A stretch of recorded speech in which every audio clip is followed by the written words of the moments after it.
Marcus Aurelius, once the most powerful man in the world, chose to live virtuously by following Stoic principles. Unlike many Roman emperors, he didn't indulge in the pleasures at his disposal. No excess drinking, no brutal games in the Colosseum. Instead, he focused on fulfilling the mission that fortune had given him, to serve humanity.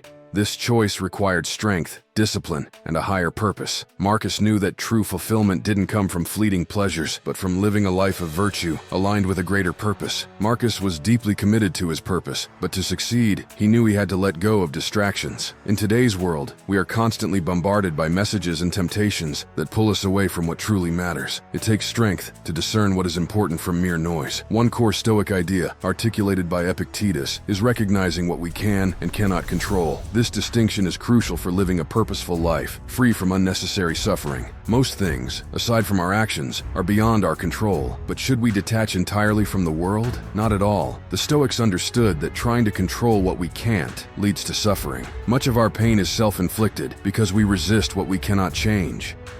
When life becomes painful, it's often because we focus on things beyond our control, letting them pull our strings like a puppeteer. Imagine the freedom of no longer being pulled by events beyond your control. We often blame external forces for our unhappiness, but we have given them that power. If we let go, they lose their grip, and we remain free. Marcus practiced this in his own life. By focusing only on what he could control, he managed the immense challenges of being an emperor, channeling his energy into what truly mattered, his mission. He faced betrayal, hardship, war, and political turmoil, yet saw these challenges as opportunities to practice virtue. For Epictetus, this mindset meant freedom. For us, it means clarity of purpose and an unshakable sense of peace. Imagine how much more effective we could be if we stopped worrying about potential outcomes and focused on what we could do right now. Marcus Aurelius teaches us to focus on what deserves our care. That is the path to freedom and power. In his meditations, Marcus emphasizes focusing on the present moment. People often worry about things that cannot be changed or haven't even happened yet. This robs us of our energy and capacity to act effectively. Instead of being paralyzed by fears of the future, Marcus teaches us to embrace what we can do now. Seneca once said, "We suffer more in imagination than in reality." Our imagination often runs wild, creating scenarios that may never happen. We prepare for every possible outcome, worrying about the what-ifs, but most of those fears are unfounded. The future doesn't exist anywhere but in our minds. Marcus said it best. It's not the weight of the future that crushes us, it's how we carry the present. If we let go of fears about what might come, we stop letting those fears control us. Marcus also spoke frequently about the past. Once events pass, they vanish. The past is beyond our reach. What's done is done. No amount of wishing can change it. Marcus said, "Remember that man lives only in the present, in this fleeting instant. All the rest of his life is either past and gone, or not yet revealed." Despite our short time on earth, we often obsess over the past. Marcus knew the past was indifferent. We can't act within it, and our memories are unreliable. Instead, Marcus teaches us to focus on our response now. We can't change what happened, but we can choose to learn, grow, and become better. Marcus argued that true value lies not in what happens, but in how we respond. It's unfortunate that this has happened. No, it's fortunate that this has happened, and I've remained unharmed by it, not shattered by the present or fearful of the future. The choice is ours. Let events define us, or treat our resilience as our fortune. Every challenge is a chance to prove what we are capable of. We often get upset when things don't go our way. Marcus knew that becoming emotionally disturbed by external events is futile. We can't control the world, but we can always control how we respond. And in our response lies our power. The world won't always bend to our will, but we can bend ourselves to meet challenges. Too often, we resist the inevitable or cling to what we have, fearing loss. Marcus reminds us to embrace the natural course of things, accept what is, and use it to grow. Running from reality only makes us fugitives from our own lives. Real courage lies in facing reality, accepting both beauty and hardship, and using every experience to grow stronger. Marcus teaches us to appreciate what we have while recognizing its impermanence. Treat what you don't have as non-existent. Look at what you have, the things you value most, and think of how much you would crave them if you didn't have them. It's about balance, valuing what we have without letting it control us. This mindset allows us to enjoy the present fully, without fear of what the future may bring. Life will throw challenges our way, but for Marcus, adversity was an opportunity to practice virtue. The art of living lies not in external circumstances, which are unpredictable, but in how we face them. Every hardship is a test, a chance to grow into a better version of ourselves. We all face doubt, hardship, and loss, but it is in these moments that we define ourselves, not by what happens happens to us, but by how we respond. As Marcus said, to me, the present is a chance for the exercise of rational virtue, civic virtue. In short, the art that men share with gods. There is power in seeing every challenge as a chance to grow and every setback as a step forward. Embrace the challenge, face whatever comes with strength and resolve. Let go of what you cannot control and focus on what you can. That is where your power lies, and that is how you live a fulfilling life. Remember, the power is always in your hands. You have the strength, wisdom, and resilience to overcome whatever comes your way.